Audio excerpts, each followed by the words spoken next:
ચણાના વાવેતરમાં શું ધ્યાન રાખવું જોઈએ કે જેથી તેના ઉત્પાદનમાં વધારો થઈ શકે અને રોગમાં ઘટાડો થઈ શકે? જાણીએ. મારું નામ છે ભરતભાઈ કે પટેલ, કૃષિ વિજ્ઞાન કેન્દ્ર મહેસાણા. ચણાનો પાક રહ્યો જે જનરલી આ બાજુ પાટણ બાજુના વિસ્તારમાં થતો હોય છે, બરોબર. તો એમાં વાવેતર સમયે શું ધ્યાન લેવું જોઈએ કે જેથી તેમાં ઉત્પાદનમાં વધારો થઈ શકે? એટલે આપણે ઉત્તર ગુજરાતની જો વાત કરતા હોય, લગભગ આપણી જમીનમાં ચણાનું વાવેતર થઈ શકે છે. ચણામાં બે રીતનું વાવેતર થાય છે, બિનપિયત અને પિયત, બંને રીતે એનું વાવેતર થઈ શકે.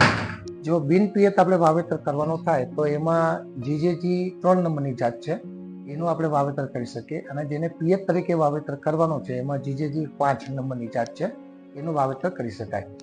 જો બિનપિયત વાવેતર કરવાનું થતું હોય તો ઓક્ટોબર મહિનાની 10 તારીખની આજુ 10 થી 15 તારીખમાં એનું વાવેતર કરી શકાય. અને જો પિયત ચણા તરીકે આપણે વાવેતર કરવાનું હોય તો એ 10 થી 15 નવેમ્બરમાં એનું વાવેતર થઈ શકે છે. વાવેતરમાં બિયારણનો દર ધ્યાનમાં રાખવાનો છે. 1 વીઘાનું જો આપણે વાવેતર કરવું હોય તો 12 થી 15 કિલો બિયારણ આપણે એમાં જોઈએ. અને એ બિયારણનું વાવેતર કરતી વખતે જો એમની પાસે જો બાયો ફર્ટિલાઇઝર કોઈ પણ હોય તો NPK જે બાયો ફર્ટિલાઇઝર આવે છે, 1 કિલો બિયારણે 20 ml પ્રમાણે પટ આપીને એનું વાવેતર કરવામાં આવે તો એનો ઉગાવો સારામાં સારો રહે છે. પાયાના ખાતરની વાત કરીએ તો 15 કિલો NPK 12-32-16 જે આવે છે 1 વીઘાની અંદર, એ NPK ખાતરને પહેરી દેવામાં આવે અને સાથે 5 કિલો ગંધક, આ બે વસ્તુ પાયામાં આપી અને પછી જો એમાં વાવેતર કરવામાં આવે તો કોઈ તકલીફ રહેતી નથી. ચણાનો પાક છે કઠોળ પાક છે, એની અંદર પાછળથી કોઈ પણ જાતનું ખાતર આપવાનું આવતું નથી, કારણ કે કઠોળ પાક હોવાથી એ પોતે જ નાઇટ્રોજન જાતે બનાવે છે, એમાં રાજીવનો ગાંઠો છે, એટલે એને યુરિયા આપવાની જરૂરિયાત રહેતી નથી. એટલે ખાસ વિનંતી ખેડૂતોને છે કે ઊભા પાકની અંદર કોઈ પણ કઠોળનું વાવેતર કરતા હો તો ઊભા પાકની અંદર કોઈ પણ જાતનું ખાતર આપવાની જરૂરિયાત રહેતી નથી.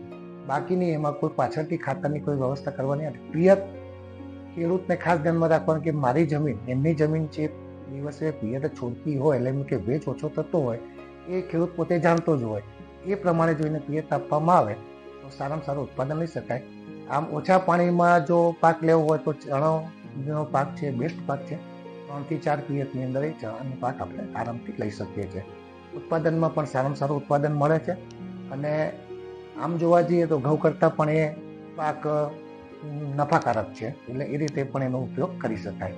ઘઉં કરતાં પિયત ઓછું જોઈએ છે અને પાછું ઉત્પાદનમાં સારું છે અને પાછળ એના ભાવ પણ સારા મળે છે. એટલે મારી સલાહ છે કે ચણાનો પાકનું વાવેતર કરી શકાય. આમ પ્રતિ વીઘે ચણાનું શું ઉત્પાદન આપતું હોય? એટલે એમાં 20 થી જનરલની વાત કરીએ તો 20 થી 25 મણની આસપાસ વીઘાની અંદર એનું ઉત્પાદન આવે. પછી ખેડૂતની કેવી માવજત એના ઉપર આધાર રહે છે.